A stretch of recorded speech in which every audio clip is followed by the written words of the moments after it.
aggression. This is what you do when you cut players off. You take the lead here and put the pressure to the backside. As mediums go there. He actually decides, you know what, 2 med kits might be better than 1. Grapple shot here, so he goes for the 2 med kits instead. I mean, he's got plenty of mats to be able to make this rotation.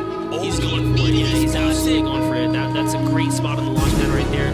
Worth 10 tick from the storm to save yourself that many materials. We're down to 13 players. It's now Camo alive, Issa alive. Both of these guys in the Ghost organization. It's Ghost Issa versus Ghost Camo. Both members of the Ghost org here. And it looks like Issa is going to be high ground here. He has 70 materials. This is where you want to use the sentry gun, you know, those 1v1 situations or something like that. He's got a hand cannon. It's not looking great. He goes for it, misses the shot.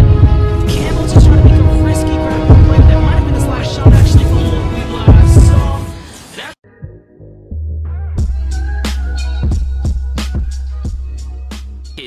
Arguably, we're looking at top 200 as far as the competition went. Now we're looking at the actual top 100 going toe-to-toe today.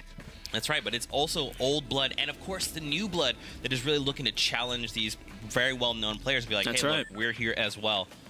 So here we go. And this is looking like a great bus right here. It's splitting everything right down the center. This is what you want as a competitor. You don't want, anything too weird, lopsided. It'll really throw you off your game. This right here is going to give everyone a fair opportunity to land somewhere and get it going. And you can see the aggression in Tilted Towers is still there, similar to yesterday. Multiple players landing there. It looks like Fatal Fields actually seeing a lot of action today as well. We didn't see 4 players land there, so highly contested today. Now he is kind of staying boxed up, so now can kind of they decide how to engage this fight, yeah, right? He's trying to buy himself some time, farm any materials that he can in the surrounding area because the pressure is against him right now. And there it is. That's that disengage that I talked about. He really has to back up here and make best use of his scar, basically. And he just used a trap there. That was unfortunate as well. I think he was trying to switch his launch pad, and instead he goes sentry trap. And that was a mistake being made there. And I mean, now it's going to get paid off here. Now he has a launch pad to take with him for endgame as well. We can totally understand what it's like to, perform under pressure. Here we have Evo's just getting his farm on. He does a little pressure to Zypan, but I think he's just not feeling it. And that's a snipe from across the way. So a big 90 chunk right out of his shield. And now this player's looking to engage. Wow, that was a heavy shot right there. He's going to jump right overhead on the ramp, make a quick edit here, and the pressure is now on. He's the counter pressure, so... Whoa, Atlanta Swag kicks things off with a snipe shot. Arguably should have been his fight to take, but even coming from natural high ground, he did not expect the counter aggression from Evos.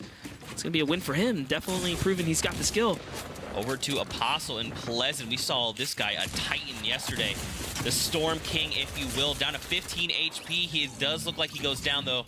Eliminated by Arson 2K was another player we saw performing extremely well yesterday, and even Apostle landing his shots there, just a tactical shotgun's not going to carry that damage, especially if you're going, head-to-head with a player like that while exposing yourself. So Arson 2K kind of deserves this one, and it almost looks like Arson comes in and swept up both of those guys, because if you notice, Apostle landed some pretty healthy shots on the player he was fighting, but Arson just gets 2-piece pickup right there, and Scalar's going to find himself his second as well. Not something you see very often to be in that very special situation to use those kind of plays, but hey, man, it works. Grenade bounces out. One left. Not only a bounce, that was a nice ricochet.